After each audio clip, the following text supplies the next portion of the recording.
Merci Thomas.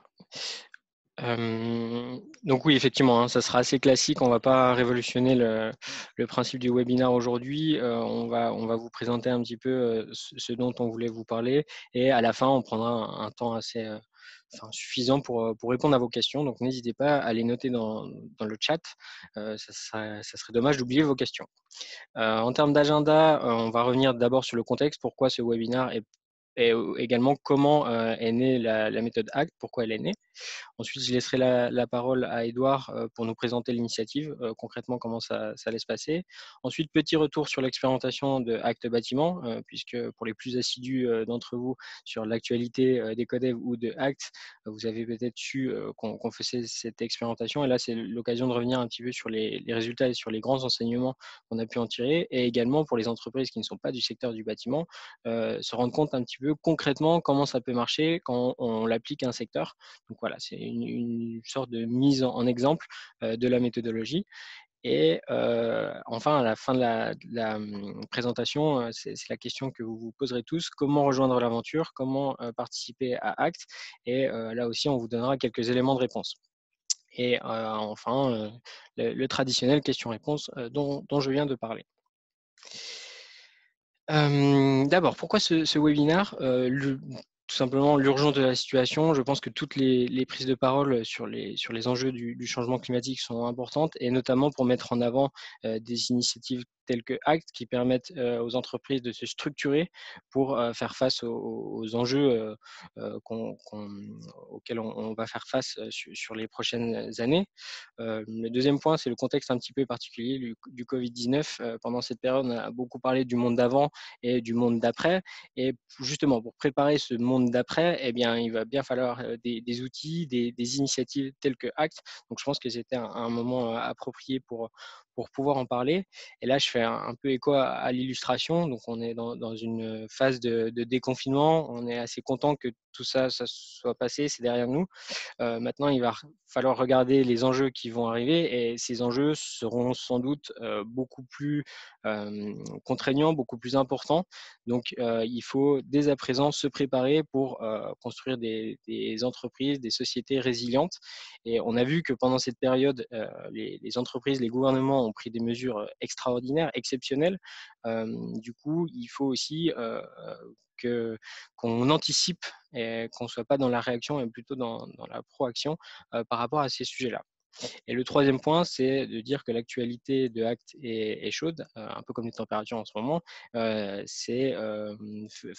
c'est de faire le point sur ce qui s'est passé sur ces dernières semaines, ces derniers mois, et ce qui va se passer sur les prochains mois sur l'initiative ACT. Et du coup, pour remettre un petit peu tout ça en contexte, on va rappeler quelques grands concepts, quelques grands principes. On a pu observer sur les dernières décennies une augmentation extrêmement rapide des températures due aux émissions de gaz à effet de serre liées à l'activité humaine. Et le travail du GIEC a permis de construire des scénarios d'augmentation des températures jusqu'à la fin du siècle, jusqu'à 2100. Sur ce graphique, du coup, on retient deux scénarios. Le scénario le plus optimiste, qui nous emmène à 1,5 de degrés, et le scénario le plus pessimiste qui nous emmène à près de 5 degrés d'augmentation par rapport à l'époque 1850-1900. Ces deux scénarios, ils vont avoir des conséquences extrêmement concrètes. Là, c'est le scénario optimiste, celui à 1,5 degrés. Donc, on se rend compte que l'augmentation de température va être plutôt homogène sur l'ensemble du globe. Par contre, quand on se retrouve sur le scénario pessimiste, là, on va avoir des endroits où l'augmentation de la température va être d'environ 6 degrés sur des zones extrêmement peuplées. Donc, la question est de savoir si nos sociétés sont prêtes à faire face à ce genre de changement. Et la réponse est plutôt non. Donc du coup, une fois qu'on a dit ça, on a répondu à la moitié de la question, à la première moitié de la question. La deuxième partie de la question, c'est comment on fait pour rester justement sur ce scénario optimiste? Comment on fait pour ne pas dépasser ces 2 degrés? Donc le GIEC, là encore, le groupe d'experts sur le climat nous apporte des éléments de réponse. Ils ne nous ont pas laissé uniquement avec les problèmes, et ils ont introduit le concept de budget carbone. Le budget carbone, c'est quoi? C'est le quota d'émissions représentant la limite des émissions de CO2 à ne pas dépasser, qui permettrait de rester justement dans ce scénario en dessous de 2 degrés. Concrètement, ça se passe comment? Ce graphique le représente assez bien. C'est de dire qu'à partir de maintenant, on a un budget carbone pour chaque année, un quota d'émissions à ne pas dépasser si on ne veut pas dépasser les 2 degrés. Donc, on se rend compte que sur les prochaines années, sur les prochaines décennies, on va devoir diminuer nos émissions de CO2 de manière significative et extrêmement rapidement si on veut répondre à cet enjeu extrêmement important des 2 degrés. Et on se rend compte que si on n'arrive pas à maintenir ce seuil de 2 degrés, les conséquences sur nos écosystèmes, sur nos sociétés, sur nos modes de fonctionnement vont être extrêmement difficiles à faire face, d'où l'importance de respecter ces budgets carbone. Ces budgets carbone, concrètement, comment ils sont déployés? Ils peuvent être déployés à l'échelle d'un État, par exemple.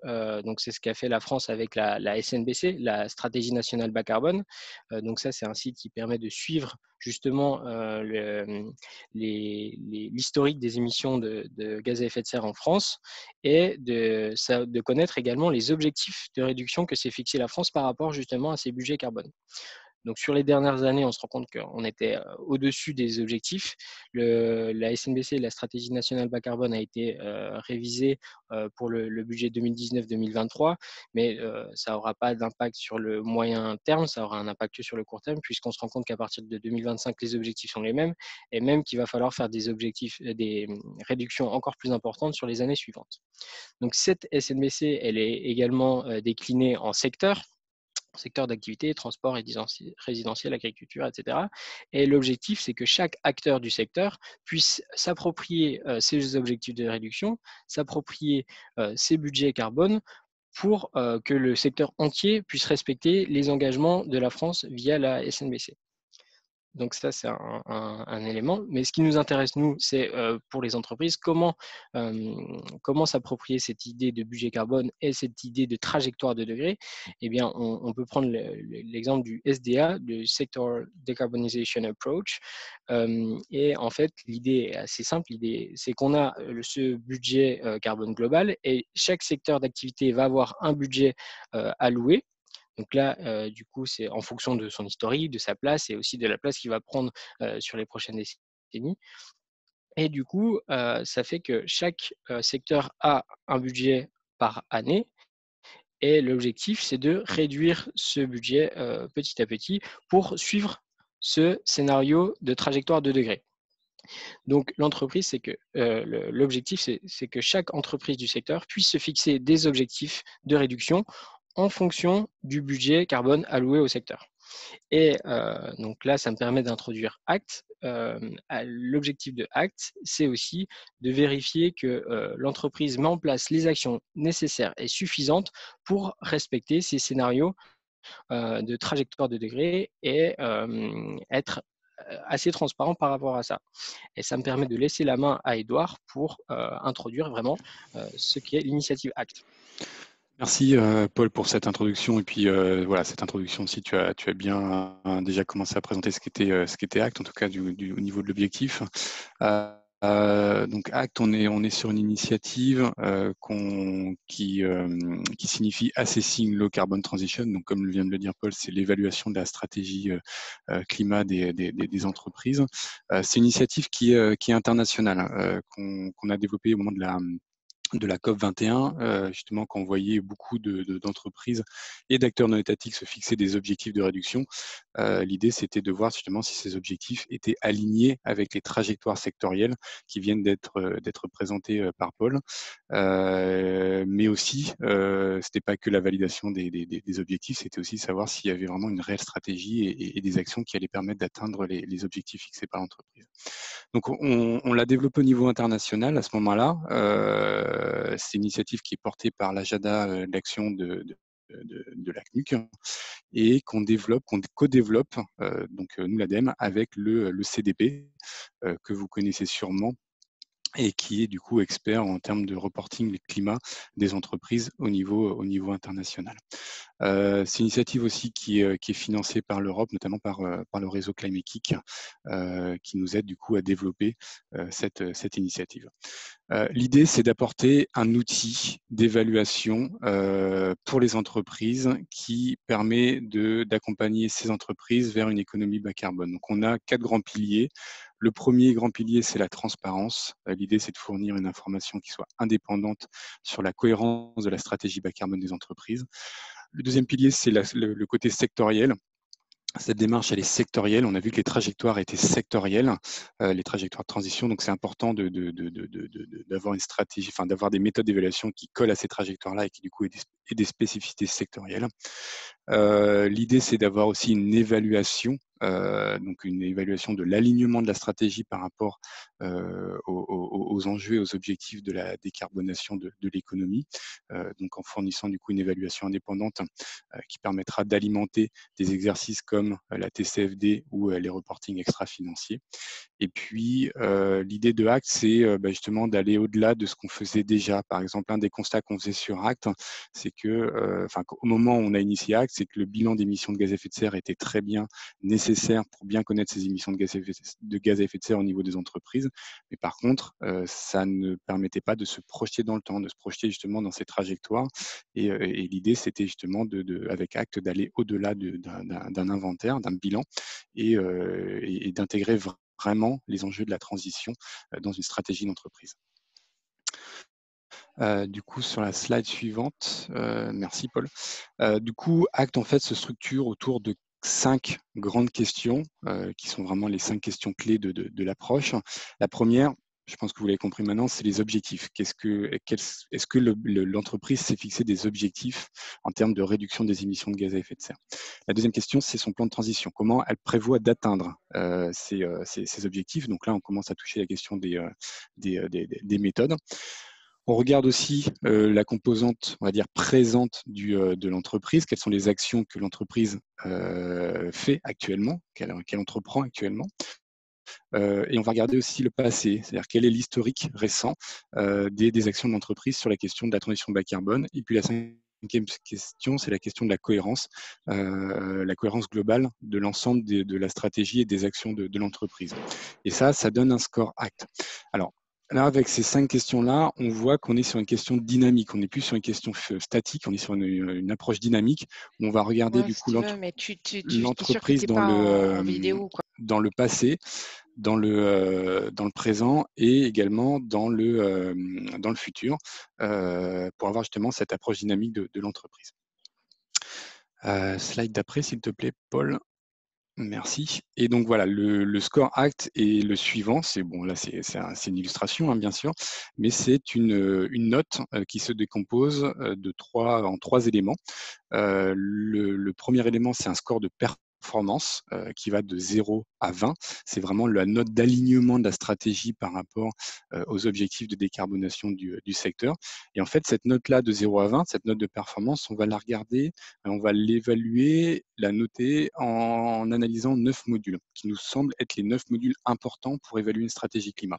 Le premier module, c'est les objectifs de réduction. Est-ce qu'il y a des objectifs de réduction? Est-ce qu'ils sont alignés avec les trajectoires?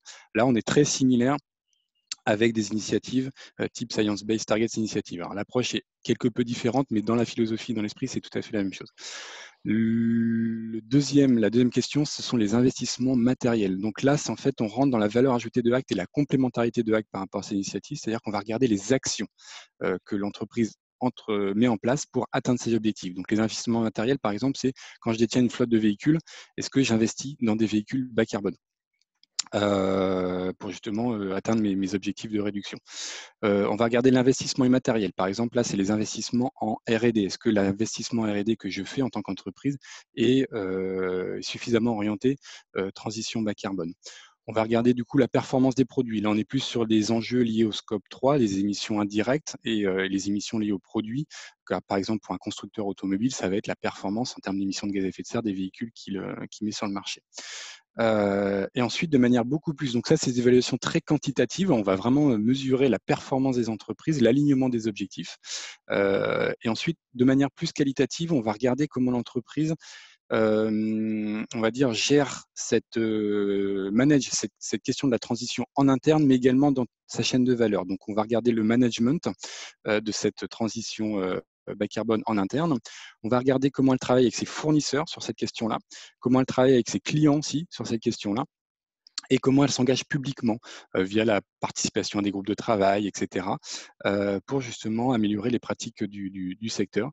Et puis, neuvième question, c'est le modèle économique. Est-ce que l'entreprise réfléchit et essaie de développer des modèles économiques qui soient compatibles avec une transition bas carbone et qui lui permettent d'être rentable dans un monde décarboné. Donc voilà, on a une approche assez complète en regardant les objectifs, mais également les moyens mis en œuvre par l'entreprise pour savoir si tout ça c'est cohérent et ça va dans le sens d'une transition bas carbone.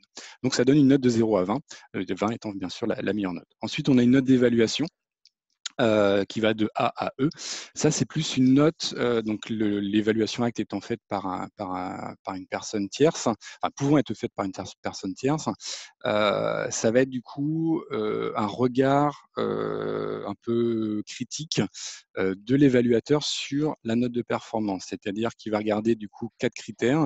Est-ce que le modèle économique et la stratégie sont pertinents?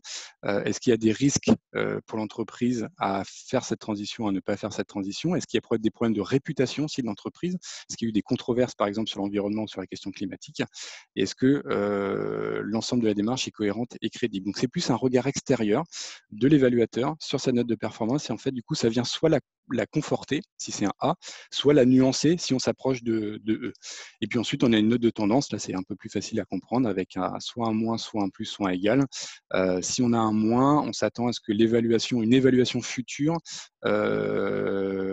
soit moins bonne parce que l'entreprise n'est pas sur une bonne dynamique, ou au contraire, on aura un plus si on s'attend à ce que l'évaluation soit meilleure dans le futur parce que la dynamique de l'entreprise est bonne. Donc voilà, ça c'est la note globale de Acte. Et de manière un petit peu plus fine, effectivement, ouais, merci Paul sur la slide suivante. Au-delà de l'évaluation, c'est aussi de l'identification des points forts et des points d'amélioration de l'entreprise. Là, vous avez sur le graphique, en fait, l'ensemble sur les histogrammes que vous voyez, l'ensemble des 9 modules que je viens de présenter pour la note de performance.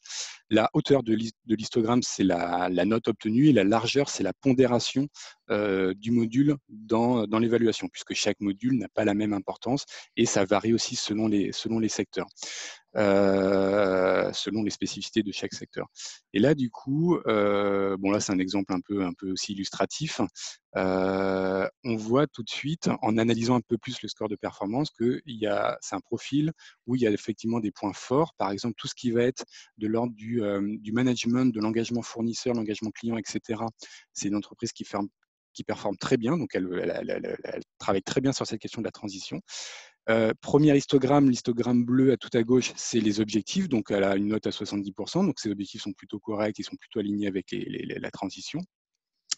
Pareil sur ces émissions liées au scope 1 et scope 2, c'est une entreprise qui performe plutôt bien.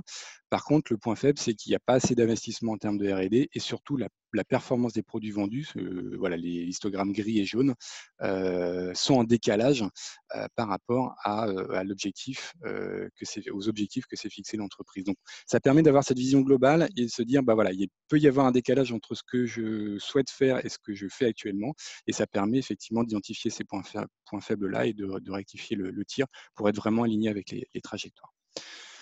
Et puis une dernière slide de présentation de Axe, ça c'est plus pour ce qu'on couvre en termes de, je l'ai dit, c'est une méthode sectorielle, donc qu'est-ce qu'on couvre comme secteur? On couvre, et ce qu'on a développé, c'est la construction automobile, la production d'électricité, le commerce, la construction et la gestion immobilière. On est en train de développer pétrole, gaz, transport et ciment. On va lancer, là on lance actuellement le développement pour l'acier, l'agriculture et l'agroalimentaire, ainsi qu'une méthode générique qui s'appliquera à toute entreprise non couverte par une méthode sectorielle Act. Et puis on finira en 2021 sur le verre, la chimie, tout ce qui est papier et aluminium, de manière à couvrir tous les secteurs qui sont les secteurs émetteurs en termes de gaz à effet de serre. Très bien, merci Edouard. Si vous avez des questions sur l'initiative, n'hésitez pas à les poser. Du coup, retour sur l'expérimentation de Acte Bâtiment. Donc d'abord, comme l'a dit Edouard, hein, et c'est aussi la philosophie de Act, les secteurs qui ont été développés en priorité, c'est vraiment les secteurs les plus contributeurs en termes de gaz à effet de serre. Et du coup, c'est pour ça que le secteur du bâtiment était l'un des premiers à être développé. On estime que c'est la deuxième cause des émissions de gaz à effet de serre mondiale derrière le transport. En France, on estime que le bâtiment, ou du moins secteur résidentiel et tertiaire, représente 45% des consommations énergétiques et près de 25% des émissions de gaz à effet de serre. Qui étaient concernés par l'expérimentation et par les méthodologies qui étaient attestées.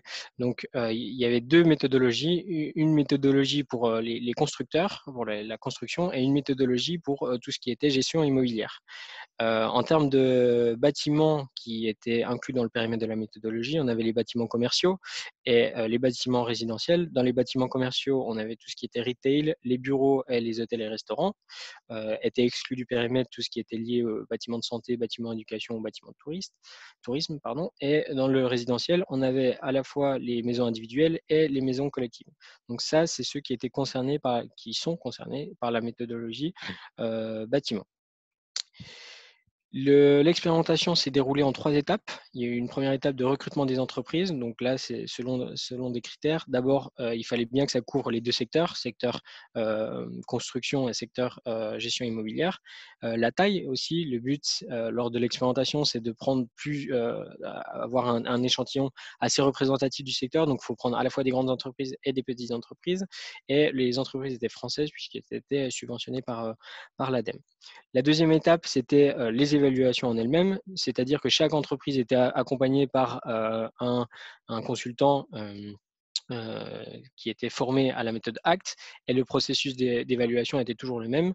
D'abord, une étape de formation qui était réalisée là aussi par le consultant pour que l'entreprise s'approprie un petit peu les sujets, comprenne un petit peu mieux la méthodologie et comprenne un petit peu mieux les enjeux. Ensuite, une phase de collecte des données, puisque ça reste une évaluation, on a besoin d'un certain nombre de données pour pouvoir procéder à l'évaluation ACT. Donc là, c'était plutôt côté entreprise, mais accompagné par un évaluateur ACT. Et enfin, l'évaluation individuelle, donc là plutôt côté analyste, plutôt côté évaluateur, consultant, où justement on utilisait les méthodologies et les outils proposés par ACT pour pouvoir arriver à une note finale pour l'entreprise. Et la troisième étape, puisque c'était une expérimentation, il fallait récolter les retours d'expérience et améliorer les outils. Donc, ça s'est déroulé en 3 temps, là aussi. Le recueil des retours d'expérience à la fois des entreprises et des consultants pour savoir comment s'était déroulée l'expérimentation, qu'est-ce qu'on pouvait améliorer, quels étaient les axes d'amélioration, etc. Ensuite, un groupe de travail où il y avait les consultants, les entreprises qui ont participé à l'expérimentation, mais également ceux qui ont contribué au développement de la méthodologie et des outils en phase amont de cette expérimentation. Et enfin, une phase d'amélioration des outils et de la méthodologie où justement, après ce groupe de travail, on est ressorti avec des solutions à mettre en place pour améliorer la méthodologie. Donc c'est comme ça que s'est passée l'expérimentation. Ce qu'il faut retenir un petit peu de tout ça, donc là, quand je disais une mise, enfin mettre de manière concrète ce qu'a dit Edouard tout à l'heure, c'est la moyenne obtenue sur le secteur. On était sur du 7B+. Donc 7, je le rappelle, c'est la note sur 20, la note de performance. Donc les notes allaient de 5 à 11. On peut se dire que c'est une note assez basse au final, mais ça peut être expliqué pour 2 raisons notamment. L'outil a été amélioré suite au groupe de travail et du coup, si l'expérimentation était refaite, je pense qu'on aurait pu plus valoriser certaines données et le score serait légèrement supérieur. Et en plus, c'est normal que les entreprises ne soient pas toutes à 20 tout de suite, sinon ça voudrait dire qu'elles auraient déjà terminé leur plan de transition, elles seraient déjà dans un monde bas carbone, si je puis dire. Donc c'est assez normal que les notes ne soient pas extrêmement hautes pour l'instant. Et en fait, il faut aussi voir ACT comme un outil de suivi sur le long terme pour voir si justement cette note de performance s'améliore, puisque ça voudra dire que les actions mises en place ont des impacts réels sur l'activité de l'entreprise et sur le fait qu'elle soit de plus en plus alignée avec cette trajectoire bas carbone. Ensuite, la note de B, donc là, étant donné que c'était des entreprises volontaires, elles ont été très transparentes en termes de données et elles étaient plutôt également reconnues comme étant proactives dans le secteur sur ces sujets-là. Donc, il n'y avait aucun problème en termes de crédibilité, etc. Donc, plutôt une bonne note pour toutes les entreprises sur ce point. Et la plupart des entreprises ont déjà entamé leur plan de transition. Et si on refaisait l'expérience dans 2-3 ans, là aussi, on aura une note sensiblement meilleure.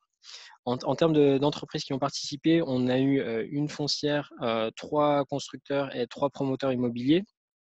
Donc très vite s'est posé la question de la place des promoteurs immobiliers dans ce secteur, puisque je le rappelle, il n'y avait que 2 méthodologies, une méthodologie pour les constructeurs, une méthodologie pour la gestion immobilière. Et du coup, celle qui se rapprochait plus de l'activité des promoteurs immobiliers, c'était la méthodologie liée à la construction. Ce qu'on a retenu aussi, si on reprend les 5 questions de ACT, la plupart des entreprises s'étaient fixé des objectifs de réduction de gaz à effet de serre, avec forcément des niveaux de précision plus ou moins importants et plus ou moins alignés avec les trajectoires de degrés qui sont proposées par l'outil. On s'est rendu compte aussi que les objectifs allaient rarement au-delà de 2030. Donc, c'est des objectifs plutôt à court moyen terme et très peu à long terme. Ça vient un peu aussi du secteur où les entreprises raisonnent rarement à très long terme parce que c'est quand même une activité très changeante en fonction des projets que l'on rentre, etc. Donc, les objectifs étaient rarement au-delà de 2030. Sur le plan de transition, la plupart des entreprises ont déjà mis un plan de transition détaillé à atteindre pour atteindre justement leurs objectifs 2030. Là encore, on ne va pas plus loin. Et celles qui n'avaient pas encore fait ce plan de transition en sont toujours à l'étape réflexion, conception, mais ont déjà commencé ce travail. Si on regarde le présent, la plupart des entreprises utilisent les émissions de gaz à effet de serre dans leur reporting et comme vraiment outil de décision pour prendre certaines actions. Donc, elles l'ont vraiment pleinement intégré. Toutes les entreprises qui ont participé étaient plutôt actives en termes d'action justement pour modifier, transformer leur business model. Donc ça, c'était assez important. Par contre, on s'est rendu compte qu'il y avait une énorme hétérogénéité dans la comptabilité carbone. Les entreprises avaient vraiment des façons de comptabiliser les gaz à effet de serre et des indicateurs complètement différents en termes de périmètre ou de calcul. Donc, il y a plusieurs raisons à ça. Il y a la réglementation, les process internes, les activités des différentes entreprises, les certifications. Donc, on se rend compte qu'il y avait une grosse diversité. Et en termes d'héritage, on a remarqué un manque de recul sur les données, un manque de données historiques, puisque certaines entreprises étaient seulement leur premier bilan de gaz à effet de serre, d'autres deuxième, mais il n'y avait pas vraiment un recul sur 5-6 exercices. Et ça, c'est ce qui pouvait nous donner une meilleure idée sur l'héritage. Donc, en termes de cohérence, ce manque de recul était un point un peu négatif, mais dans l'ensemble, les entreprises ont vraiment compris l'enjeu et la nécessité de transformer leur business model d'un point de vue carbone, du moins.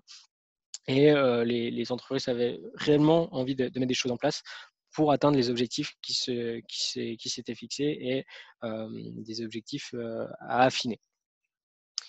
Ce qu'on voulait aussi vous dire, c'est qu'à la fin de cette méthodologie, il y a une troisième méthodologie pour acte bâtiment qui a été créée. Donc, on a acte bâtiment et dans acte bâtiment, on a 3 méthodologies, une pour la construction, une pour la promotion immobilière qui a été ajoutée à la suite de cette expérimentation et une pour la gestion immobilière. Et là, ça reprend ce que disait Edouard tout à l'heure, c'est que les pondérations en fonction des secteurs ne sont pas les mêmes pour s'adapter aux spécificités des secteurs. Du coup, les enjeux ne sont pas les mêmes pour un constructeur que pour une entreprise de gestion immobilière. Et c'est pour ça qu'on a créé aussi une méthodologie pour la promotion immobilière, c'est que les enjeux ne sont pas du tout les mêmes entre les trois. Donc là, on se rend compte que pour la construction, par exemple, c'est essentiellement la performance des produits vendus qui est importante, alors que pour la gestion immobilière, on est plutôt sur de l'investissement matériel, mais sur les biens dans lesquels ils vont investir pour la suite. Donc voilà, ce petit point. Je vais laisser la main à Anaïs, j'espère, qui est avec nous, Anaïs Duperron de Bouygues Construction, pour nous faire un petit retour d'expérience, puisque Bouygues Construction a participé à l'expérimentation. Anaïs, est-ce que tu es avec nous? Oui, je suis là. Est-ce que vous m'entendez? Oui, très bien. Ok, super. Bonjour à tous, Anaïs Duperron. Je travaille chez Bouygues Construction, donc au service RSE, sur les thématiques de l'environnement et notamment donc, la stratégie climat. Donc on a participé, nous, avec Bouygues Construction, à la phase pilote de Acte Construction en 2019. Donc, comme demandé par Paul, je vais vous faire un petit retour d'expérience sur cette phase pilote. Peut-être je commencerai par donner un autre point de vue l'intérêt qu'on voit dans la méthodologie avant de revenir plus particulièrement sur l'expérience de construction. Ce que je vois de très pertinent dans la méthodologie et son intérêt qu'on a vu, c'est réellement qu'elle ne juge pas sur un critère de performance, mais qu'elle couvre bien tous les aspects d'une stratégie d'entreprise, donc à la fois qualitatif et quantitatif. Pour moi, c'est l'intérêt majeur. D'aller voir la gouvernance, d'aller voir la R&D et d'aller voir ces indicateurs de performance. Et ça me paraît d'autant plus important dans les secteurs comme le nôtre, la construction, où il est en fait compliqué d'avoir des résultats quantitatifs qui soient réellement comparables sur les projets. On pourrait se dire effectivement, pour évaluer la performance carbone d'une entreprise de construction, d'intuition, la facilité, ce serait de regarder l'intensité carbone des bâtiments, que ce soit en construction, que ce soit la performance des bâtiments livrés. Et ça, ce serait vrai et efficace dans un monde idéal où tous les acteurs comptent la même chose de la même façon, c'est-à-dire utilisent la même méthodologie, les mêmes facteurs d'émission.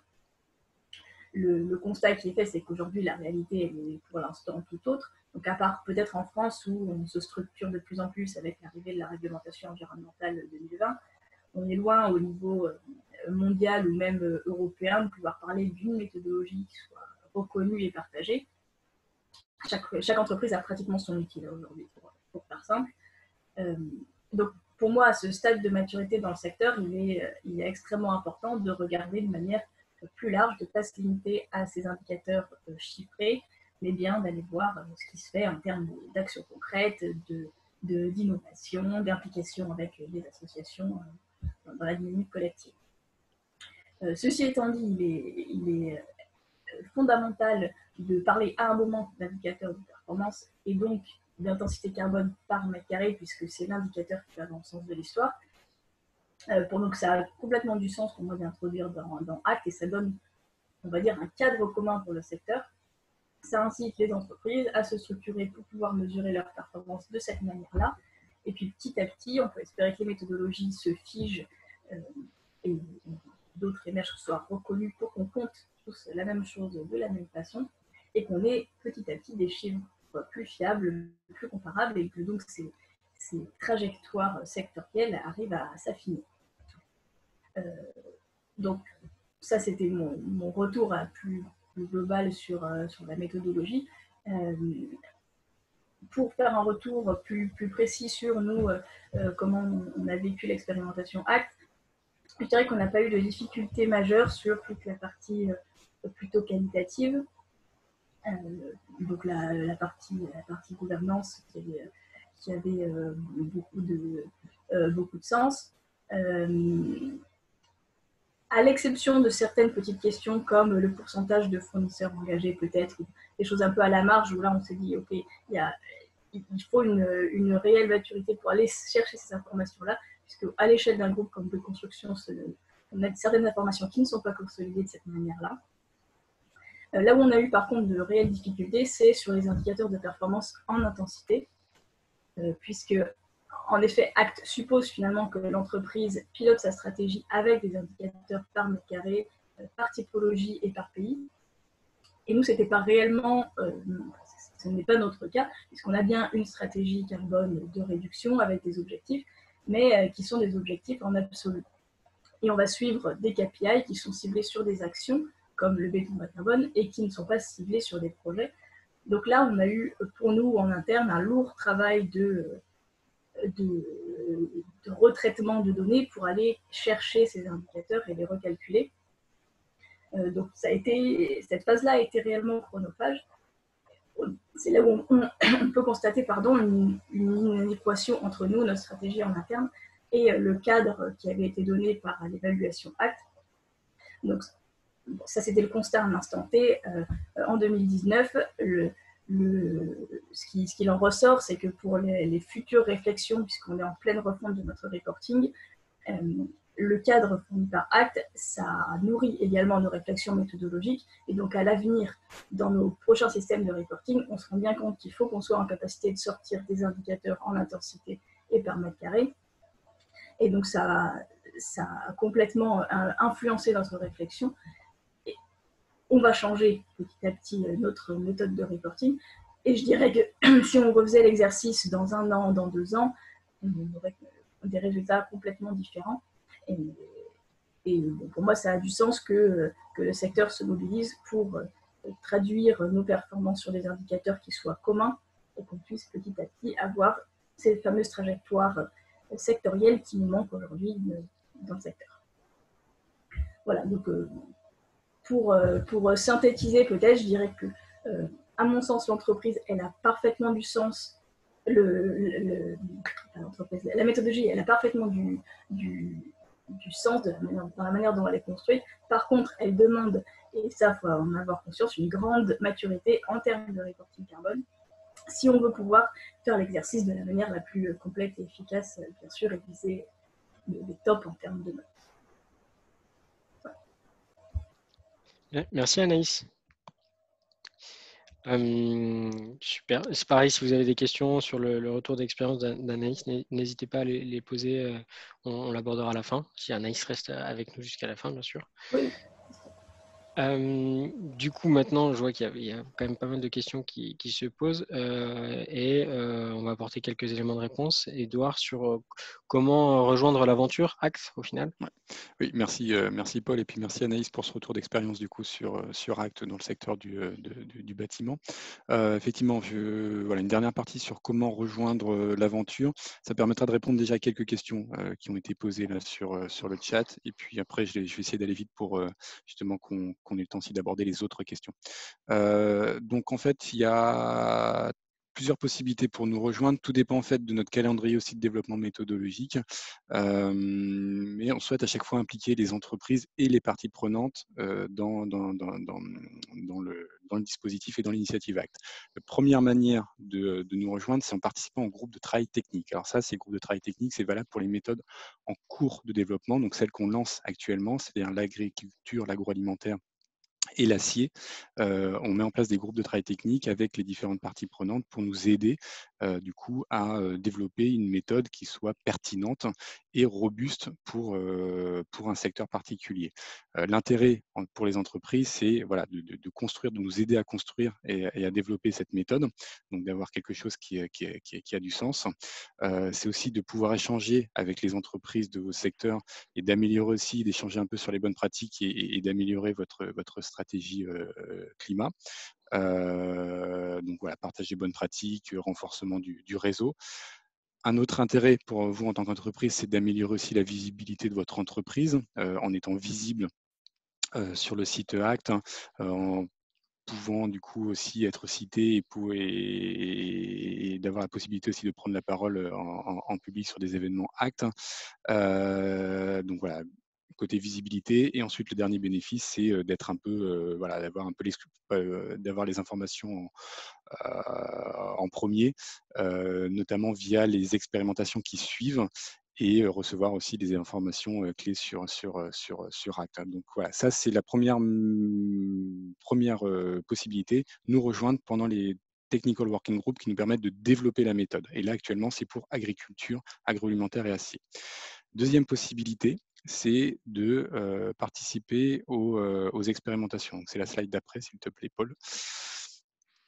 J'arrive. Pas de souci. Donc, c'est de participer aux expérimentations. Ça, c'est la deuxième étape du développement méthodologique. Donc, c'est valable actuellement pour le secteur du transport, du pétrole-gaz et du ciment. C'est des méthodes qu'on a développées grâce au Technical Working Group. Maintenant, on rentre dans la deuxième phase qui est l'expérimentation. Donc là, c'est intéressant aussi pour vous de participer puisqu'en fait, c'est une évaluation gratuite de votre stratégie climat et de votre alignement avec les objectifs d'une transition bas carbone par un évaluateur et par un consultant formé à Act. On a eu le retour d'expérience, par exemple, de l'expérimentation bâtiment juste avant. Voilà, ça vous permet aussi de faire partie de l'initiative Act et de comparer vos stratégies avec les trajectoires de décarbonation au niveau du secteur. Ça vous permet aussi de contribuer à l'amélioration de la méthodologie pour la rendre encore plus pertinente, puisque là, clairement, on l'a mis en application. Ça donne aussi une visibilité pour votre entreprise à participer sur une initiative comme celle-ci. Ça vous permet aussi de mobiliser voilà, l'équipe climat et plus largement le personnel sur la performance environnementale de votre entreprise, et puis aussi de pouvoir communiquer, si vous le souhaitez, auprès de vos partenaires, parties prenantes, mais également investisseurs sur cette initiative. Donc voilà, ça c'est une deuxième possibilité, ce sont les expérimentations. Le gros intérêt, c'est l'évaluation gratuite. Et donc ça vaut actuellement pour le secteur du transport, du pétrole, gaz et du ciment. Et ensuite, il y a une troisième possibilité, c'est valable que pour c'est valable pour tout type d'entreprise, mais on a un programme volontaire en France qui est spécifique, puisque nous, l'ADEME, du coup, on peut apporter des subventions à la réalisation des évaluations Act. Donc ça, c'est valable pour les secteurs qui sont déjà couverts, ceux qui sont terminés. C'est-à-dire qu'on a développé la méthode, on l'a expérimentée, et maintenant la méthode existe. Et on la fait vivre, on la déploie. Donc là, c'est pour les secteurs de la production d'électricité, la construction automobile, du commerce et donc du bâtiment, puisqu'on a fini l'expérimentation, donc construction et gestion immobilière. Pour tous ces secteurs-là, les entreprises françaises peuvent bénéficier de subventions de l'ADEME pour réaliser une évaluation Act. Alors, sachant que il y a plusieurs étapes. La première étape, c'est quand même de se former à la méthodologie si ça n'a pas été fait. Et donc là, il y a un coût qui de 800 € et qui, alors nous, on n'aide pas, mais qui peut être pris en charge par ailleurs. L'évaluation Act en tant que telle, donc qui coûte entre 3 et 5 000 € selon la taille de l'entreprise et qu'on subventionne, nous, à hauteur de entre 50% pour les ETI et grands groupes jusqu'à 70% pour les TPE. Donc voilà, vous divisez du coup ce chiffre-là par 2. Et puis une revue critique. Donc là, c'est un regard critique qui est réalisé par un tiers, donc qui est optionnel, qui est valable si vous souhaitez communiquer auprès de vos partenaires, qui coûte entre 2 et 3 000 € selon la taille de l'entreprise et qu'on subventionne également avec les mêmes taux d'aide, donc entre 50 pour les plus grandes entreprises et 70% pour les plus petites. Donc une évaluation pour ces secteurs-là et pour les entreprises françaises est possible. Il y a les écoulés associés, mais il y a aussi les subventions du coup de l'ADEME en parallèle. Et puis, dernière slide, merci. Donc, ce programme volontaire français, là, je vais plutôt focaliser sur les coûts et les subventions, mais c'est tout un écosystème aussi qui commence à exister en France. Le premier élément, c'est les formations. Donc, c'est l'association Bilan Carbone qui dispense les formations Act, qui a 3 parcours de formation. Un parcours plutôt introduction qui représente une demi-journée, qui est une sensibilisation. Un parcours entreprise, comme son nom l'indique, pour les entreprises qui dure une journée. Et pour les consultants, pour les évaluateurs, ceux qui souhaitent faire des évaluations Act, acquérir une licence et disposer des outils d'évaluation, c'est 2 jours de formation. Donc là, je vous ai mis le lien de l'association Bilan Carbone avec les pages Act pour du coup avoir un petit peu plus d'informations sur ces formations. Il y a du coup un réseau de bureaux d'études qui a été formé justement à la méthodologie et qui est prêt à vous accompagner. C'est ce que disait Paul, qui a été formé par exemple à la méthodologie Act. Donc voilà, on commence à avoir un réseau structuré de bureaux d'études qui peut vous accompagner. Et donc pour le programme volontaire en 2020, c'est un processus qui dure tout au long de l'année. On est quand même obligé de mettre une date un peu avant la fin de l'année parce qu'il y a les exercices de clôture budgétaire. Mais si vous êtes intéressé, si vous connaissez des entreprises intéressées et qui appartiennent à ces secteurs-là, et qui souhaitent avoir des subventions du coup de l'ADEME, au plus tard, il faut revenir vers nous jusqu'au 2 octobre pour pouvoir du coup instruire le dossier et préparer les éléments. Mais ça peut être bien avant si vous le souhaitez. Et pour répondre aussi à une question qui a été posée, sachant qu'une évaluation acte dans une entreprise, c'est pour une entreprise à peu près 5 à 10 jours de temps est consacré sur un process qui va, qui va durer 3 à 4 mois à peu près d'une manière générale. Si vous souhaitez en savoir plus sur ce programme volontaire aussi, vous avez toutes les informations. Alors, je crois que ce n'est pas encore en ligne ce matin, mais ça le sera dans la journée. Sur le site actinitiative.org, vous avez toutes les présentations, tous les documents et les dossiers de candidature associés. Et voilà, si vous avez un petit peu de difficulté à accéder à ces documents-là ou si vous cherchez des informations, n'hésitez pas à me contacter directement. Donc, je vous ai mis du coup mon adresse mail direct, comme ça vous pouvez me poser des questions. Et puis également l'adresse de Lisa Bertrand, qui est notre business developer sur l'initiative Act, qui pourra également aussi vous renseigner sur ces questions-là. Donc voilà. Pour résumer avec une dernière slide peut-être, Paul, j'ai repris du coup la slide avec les différents secteurs d'activité. Pour ceux qui sont déjà couverts et pour les entreprises françaises, donc il y a ce programme volontaire France si vous souhaitez nous rejoindre.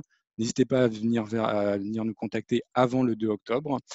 Pour les méthodologies qu'on expérimente, pétrole, gaz, transport, ciment, on a des expérimentations et il faut du coup candidater avant le 3 juin. Voilà, si vous êtes intéressé. Pour participer au développement méthodologique, donc nous aider à construire la méthode pour acier, agroalimentaire et agriculture, c'est jusqu'à la fin de la semaine, 22 mai. Et puis après, on verra plus tard pour les autres secteurs là, qui nous occuperont en 2021.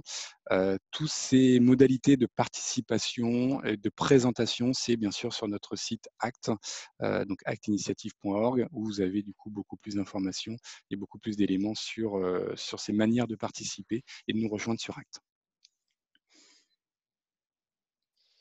Du coup, je pense qu'on peut passer aux questions-réponses. Thomas, est-ce que tu as pu faire une petite synthèse de tout ce qui a été mis? Pardon, il faut que j'active mon micro. Oui, déjà, merci beaucoup. Il y a eu pas mal de questions. Donc, on va essayer d'en traiter au maximum. Si on ne peut pas toutes les traiter, je m'en excuse d'avance et on vous fera une petite FAQ pour répondre à toutes les questions, si ça vous va. Du coup, je vais peut-être pas revenir sur les secteurs concernés parce que je pense que ça a été pas mal évoqué. Mes premières questions. Donc, quels sont les aspects pour lesquels SBT et ACT sont compatibles, complémentaires, incompatibles? Il y a aussi la question de la complémentarité avec SBT, donc à peu près la même. Est-ce que c'est en concurrence? Est-ce que c'est complémentaire? Voilà. Alors, sur l'initiative SBT, c'est également donc c'est porté par 4 organisations, mais on retrouve également le CDP. Donc le CDP est présent dans SBT et présent dans ACT. Et clairement, nous, ce qu'on vise, c'est une complémentarité. Donc c'est un peu ce que je disais tout à l'heure quand je présentais ACT, c'est que on a une approche qui est, en tout cas dans l'évaluation ACT, où quand on va regarder les objectifs et l'alignement des objectifs avec les trajectoires, là, c'est très, très similaire à ce que propose SBT. Par contre, on va chercher une complémentarité avec ACT et c'est notamment tous les autres modules qui permettent d'évaluer la note de performance. On va regarder la question des actions et des moyens mis en œuvre par l'entreprise. Donc, c'est ce que je disais, hein, les investissements matériels, immatériels, le lien avec les fournisseurs, le lien avec les clients, c'est toutes ces actions-là qu'on va essayer d'évaluer pour justement voir la cohérence d'ensemble. Et c'est là la complémentarité du coup avec SBT. Et je rajouterai du coup, pour aller un petit peu plus loin dans la réponse, ACT, c'est, vous l'avez compris, un référentiel d'évaluation. Ça vous permet d'identifier l'alignement de votre stratégie bas carbone avec les trajectoires de décarbonation sectorielle. On est en train de réfléchir, on est en train de développer aussi une composante de ACT qui s'appelle ACT pas à pas. Ce n'est pas encore le nom définitif, mais qui permettra aussi du coup d'avoir des éléments structurés et cadrés sur comment structurer et améliorer sa stratégie. Donc ACT est là pour évaluer et ACT pas à pas sera là justement pour vous accompagner, vous aider à structurer et améliorer votre stratégie. Donc voilà, c'est quelque chose aussi qui vient en complémentarité par rapport à ACT. Merci. Je rebondis sur Acte Pas à Pas. En l'occurrence, il y avait une question qui était quel type d'accompagnement par l'ADEME il faut s'attendre? Est-ce que l'ADEME fait un accompagnement gratuit? Est-ce que l'ADEME travaille en tant que société de conseil? Comment ça se passe, l'évaluation hors expérimentation? Alors, je vais du coup rester sur non, l'ADEME ne fait pas les évaluations actes en tant que telles. Sur le programme volontaire français, c'est ce que je disais, c'est qu'en fait, on porte le programme volontaire français, on accompagne les entreprises financièrement dans une évaluation acte. Par contre, effectivement, les évaluations sont assurées par des bureaux d'études qui ont une licence acte et qui ont été formés du coup à la méthodologie acte par l'association Bilan Carbone. Donc voilà, c'est un schéma assez classique, on va dire, qui n'est pas nouveau par rapport à l'accompagnement de l'ADEME sur initiative. Mais clairement, voilà, nous, on apporte un accompagnement financier et tout l'écosystème ACT avec du coup les bureaux d'études formés, l'institut de formation qui est l'association Bilan Carbone. On essaie de mobiliser aussi les investisseurs du coup sur cette initiative et voilà comment on a imaginé justement l'accompagnement de l'ADEME sur ce dispositif. Pour juste clarifier, donc quand les méthodes sont disponibles, on est dans ce cas de figure-là, les évaluations sont payantes, on apporte un accompagnement financier. Par contre, quand on expérimente les méthodologies, on est vraiment au tout début, on a besoin encore de progresser. Et là, clairement, c'est des évaluations qui sont gratuites et c'est un cas un peu particulier et avantageux pour les entreprises. Merci. Je rebondis directement sur une question qui vient d'être posée. On parlait de complémentarité avec SBT et on demande aussi quelle complémentarité avec la Zéro Net Initiative. Alors, la Net Zéro Initiative, donc Zéro Net Initiative. Pour moi, c'est Net Zéro Initiative. Bon, bref. Ouais, on est vraiment sur la question de qualité. Il faut savoir qu'avec ACT, on se focalise vraiment sur les émissions induites de l'entreprise et comment l'entreprise travaille, donc quelle stratégie elle met en place et derrière quels objectifs et quelles actions pour réduire ses émissions. Donc on n'aborde pas la question par exemple des coûts de la compensation, on n'aborde pas la question non plus des émissions évitées, on se focalise vraiment sur les émissions des entreprises et la réduction de ces émissions. Donc c'est une composante qui va permettre d'alimenter les réflexions sur la net zéro initiative, mais vraiment se focalisant sur cette question de réduction des émissions de gaz à effet de serre. Merci. Alors, je suis les questions. Alors, voilà. Combien de mois en moyenne nécessite la mise en place d'ACT dans une entreprise? Combien de temps? Alors, c'est une évaluation ACT, c'est pour une entreprise avec du coup la relation avec les consultants plus la collecte des données, puisqu'il y a toujours une étape de collecte des données sur un exercice d'évaluation, c'est 5 à 10 jours en temps effectif pour une entreprise. Et ensuite, sur un process, alors là, on a des entreprises, par exemple, qui sont engagées en 2019 dans le programme volontaire français, qui ont pris, pour être transparent, un peu de retard avec la crise sanitaire actuellement, puisque en fait, elles sont engagées en 2019, mais elles réalisent maintenant les évaluations actes. Mais une évaluation acte, on va dire sans retard, et si tout se passe bien, c'est 5 à 10 jours en temps effectif sur une durée de 3 à 4 mois pour faire pour mener à bien le projet. Très bien, merci. Une personne disait que par rapport au témoignage, la méthode semble pertinente pour des entreprises déjà matures. Est-ce qu'elle l'est aussi pour des entreprises qui commencent à se structurer sur le sujet? Oui, tout dépend effectivement de la maturité de l'entreprise. C'est vrai qu'une entreprise qui est vraiment novice, qui par exemple n'a pas fait un bilan d'émissions de gaz à effet de serre, qui n'a pas de stratégie, qui n'a pas d'objectif, clairement, ce n'est pas pertinent de passer par une évaluation ACT parce qu'on va identifier justement tous ces points d'amélioration. Et là, c'est plutôt du coup acte pas à pas qu'on est en train de développer qui va nous permettre du coup d'aider l'entreprise à structurer, à construire sa stratégie. Donc là, clairement, il faut plutôt aller sur un dispositif comme ça d'amélioration. Par contre, une entreprise qui commence à être mature, qui a fait un exercice de bilan d'émissions de gaz à effet de serre, qui a des objectifs, qui a entrepris des actions, là, ça commence à être intéressant. Alors, je dis pas effectivement, comme disait Paul, si toutes les entreprises avaient 20, on aurait du coup régler la question de la transition de la part des entreprises. Mais voilà, des entreprises qui sont plutôt dans ce profil-là et qui ont déjà engagé des réflexions et des actions, ça vaut le coup effectivement de passer par une évaluation acte pour déjà faire un état des lieux. Si l'état des lieux est bon, et voilà, on continue à progresser, mais déjà le point de départ est intéressant. Si on est entre les deux, voilà, on peut après du coup rebasculer aussi sur du acte pas à pas pour progresser et améliorer du coup l'évaluation acte.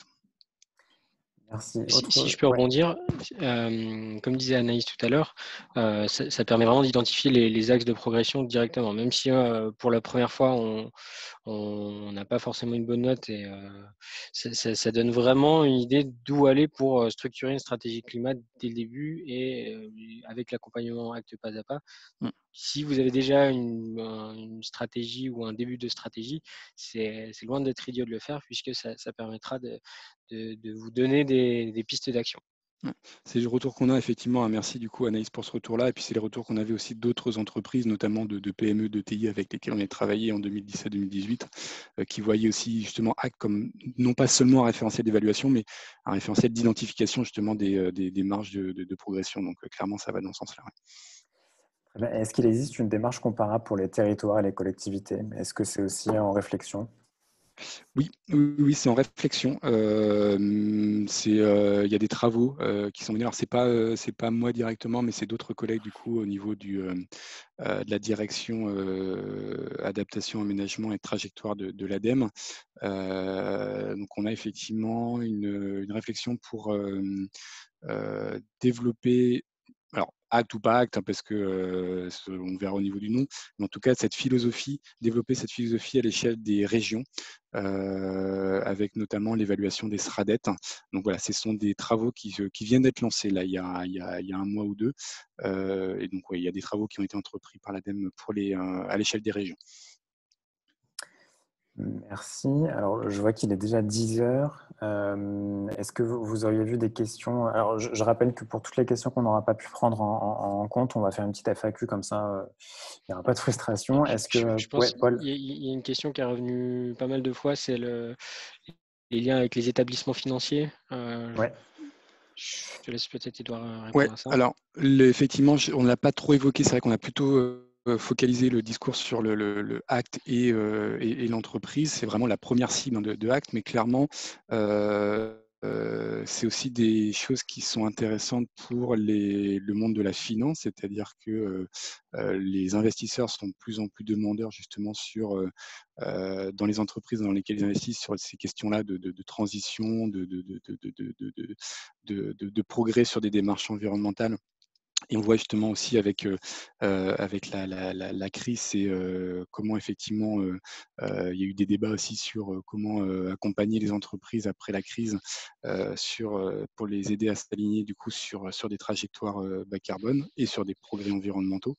Donc oui, il y a des travaux, c'est-à-dire on a des gens qui travaillent du coup et qui sensibilisent les investisseurs là-dessus. On a 6 investisseurs institutionnels qui se sont engagés du coup via une charte acte en France. Et en fait, l'idée, c'est que ces investisseurs-là, du coup, utilisent la méthodologie acte, enfin, demandent en fait aux entreprises dans lesquelles ils investissent de faire une évaluation acte justement pour évaluer l'alignement de leur stratégie. Merci. Paul, tu as vu d'autres questions potentielles? Non. Peut-être une question rapide, juste pour bien clarifier. Avec Acte, on n'est pas sur un exercice de comptabilité carbone. Ça, c'est vraiment les exercices de bilan carbone, bilan d'émissions de gaz à effet de serre. Donc, il y a effectivement il y a des questions qui se posent par rapport à ça. En fait, Acte vient quelque part après un bilan carbone, un bilan d'émissions de gaz à effet de serre. Une fois qu'on connaît les émissions et qu'on a entrepris une stratégie avec des objectifs et des actions, nous, c'est ce qu'on va évaluer, c'est cette partie-là. Avec Acte, on ne vient pas compter, on ne vient pas faire l'inventaire des émissions de gaz à effet de serre, on vient vraiment évaluer la stratégie. Alors bien sûr, on se sert du bilan, il est indispensable, mais ce n'est pas un exercice de comptabilité carbone en tant que tel, comme le bilan carbone ou le bilan d'émissions de gaz à effet de serre. Merci. Parfait. Merci beaucoup. Sauf si vous avez un dernier mot, si vous souhaitez dire un dernier mot, c'est le moment. Sinon, on peut s'arrêter là.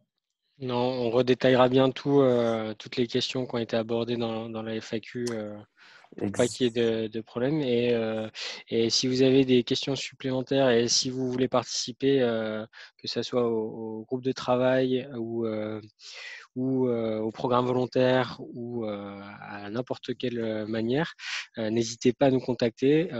Vous aurez nos adresses dans le support. Donc voilà, on est à disposition pour échanger là-dessus.